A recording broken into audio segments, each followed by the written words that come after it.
This is part 3 of a 3-part series of some fairly loosely connected videos, where in the first video we created a contact form using Google Forms and then had an AppSheet automation automatically route the messages to the right department depending on what was selected in the form. And I also mixed some AI into that one, so it was making a decision on whether this was a high value deal as far as the message that was coming in, and CCing the owner of the company if that was the case.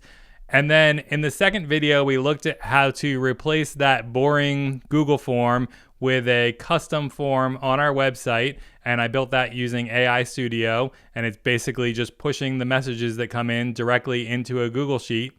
And at the end of that video, I mentioned how AppSheet had a limitation where we couldn't just pick up those messages going into the sheet directly to process our automation. And for me, I feel like this is really one of AppSheet's biggest limitations, or at least it's in my top 2.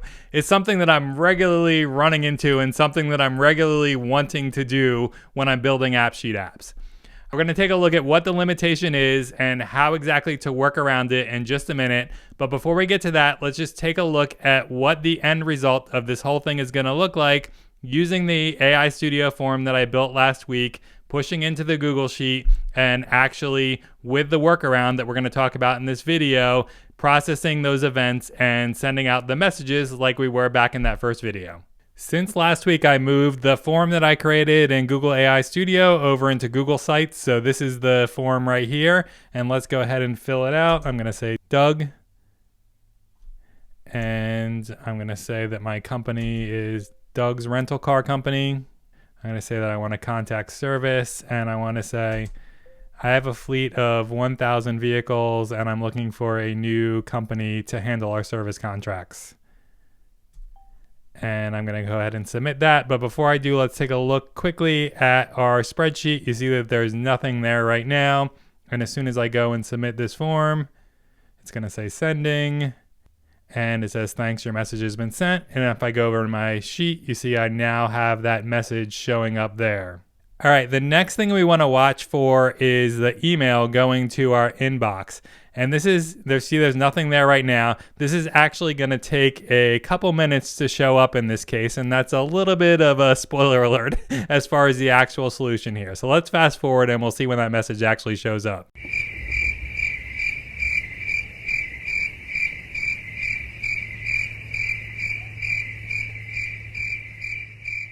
All right, it's about 2 minutes in the future now, and you see that that message showed up in my inbox, and if I click it, it shows all the details that were submitted in the contact form. The problem is that AppSheet's triggers, and especially, or really the data triggers, are just inconsistent in the way that they work. And in other words, they don't really work the way that you would expect them to work in many cases.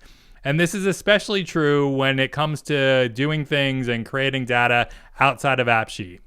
For example, in the last video, we had our AI Studio app writing to the Google Sheet when someone submits a message.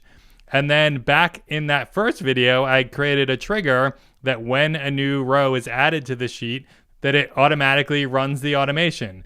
But if that record isn't added directly in AppSheet, like is the case when we're writing it from our AI Studio app, the trigger just doesn't fire, so the automation never actually runs.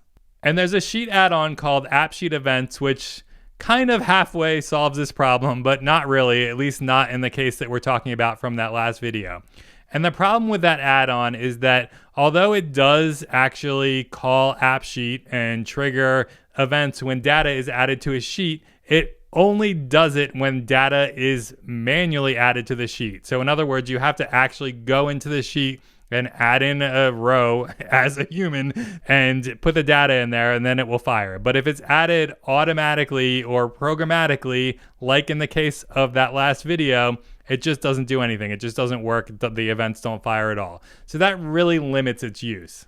So the bottom line here is that we can't really accomplish exactly what we want using data triggers, so we need to figure out a different way.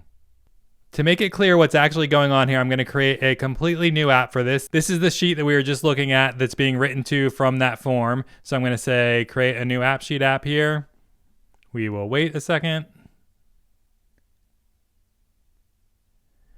All right, and I just want to adjust the data a little bit. So I want to make the key this received date. You see that that's a date, so that's a unique value. So I'm going to make that the key. I will leave the what's your name as the label, and we'll make this into an enum since there's only two possible values here for who you're trying to contact. It could be either sales or service.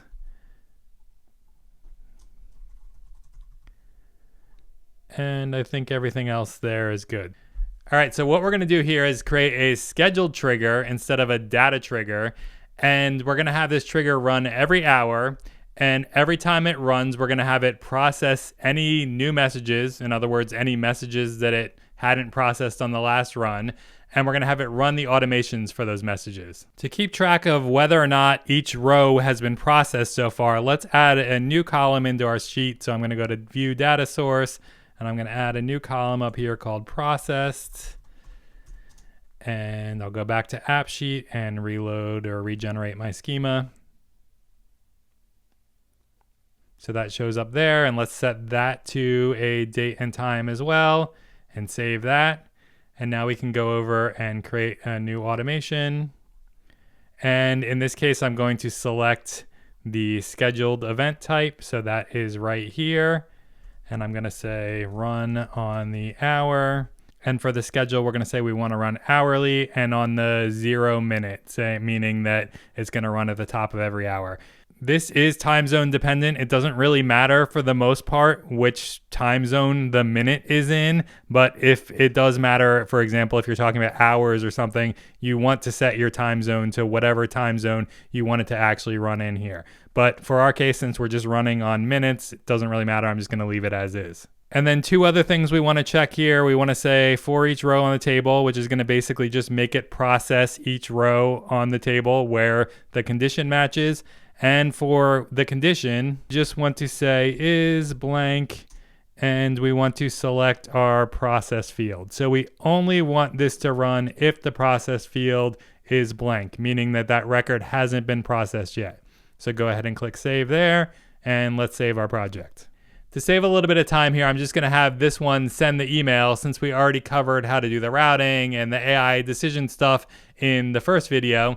If you haven't seen that video or the other one, I'm going to include a playlist right up there with links to all three of them, and I'll also include those links down in the description. All right, so let's just add a step here, and I'll call this send email.